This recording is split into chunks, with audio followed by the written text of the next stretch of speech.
આજની ફોર્મ ચકાસણી દરમિયાન કોંગ્રેસના ઉમેદવારનું ફોર્મ રદ. મીઠા તાલુકા પંચાયતના કોંગ્રેસના ઉમેદવારનું ફોર્મ રદ. કોંગ્રેસના ઉમેદવાર કલ્પનાબેન સુરેશભાઈ માળીનું ફોર્મ રદ થતાં ભારતીય જનતા પાર્ટીના ઉમેદવાર બિનહરીફ ચૂંટાયા. ઉમેદવારને 3 બાળકો હોવાના કારણે ઉમેદવારી પત્ર રદ થયું હોવાનું સામે આવ્યું. અહેવાલ ગોપાલ કે પૂજારા, ભાભરવાવ, થરાદ. હું જિગ્નેશ જાની, મામલતદાર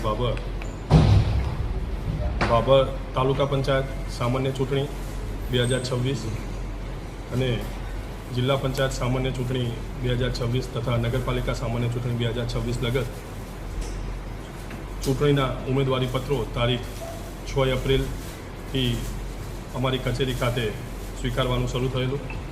6 થી 11ના સમયગાળામાં તાલુકા પંચાયતની કુલ 18 સીટો માટે 60 ઉમેદવારી પત્રો ચૂંટણી અધિકારીની કચેરીએ મળે, જેમાંથી આજરોજ ચકાસણીની કામગીરી પૂર્ણ થતાં કુલ 17 ઉમેદવારી પત્રો અમાન્ય અને 43 ઉમેદવારી પત્રો માન્ય કરવામાં આવેલ છે.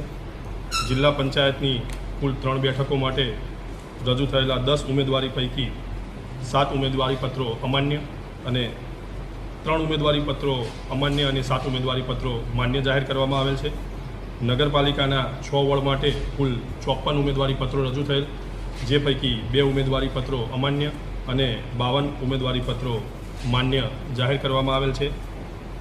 મીઠા તાલુકા પંચાયતની સીટ માટે કુલ 2 ઉમેદવારી પત્રો રજૂ થયેલા હતા, જેમાંથી કલ્પનાબેન સુરેશભાઈ માળી એ 3 બાળકો જે તે સમયે ધરાવતા હોય તેમનું ઉમેદવારી પત્ર અન્ય ઉમેદવાર દ્વારા વાંધો લેતા ચકાસણીની પ્રક્રિયાના અંતે અમાન્ય જાહેર કરવામાં આવેલ છે.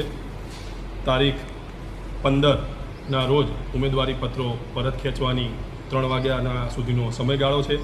ત્યારબાદ મતદાન તારીખ 26/4/2026ના રોજ યોજાશે અને તારીખ 28/4/2026ના રોજ આ મતદાનને લગત મતગણતરીની કાર્યવાહી અમારી કક્ષાએથી હાથ ધરવામાં આવશે.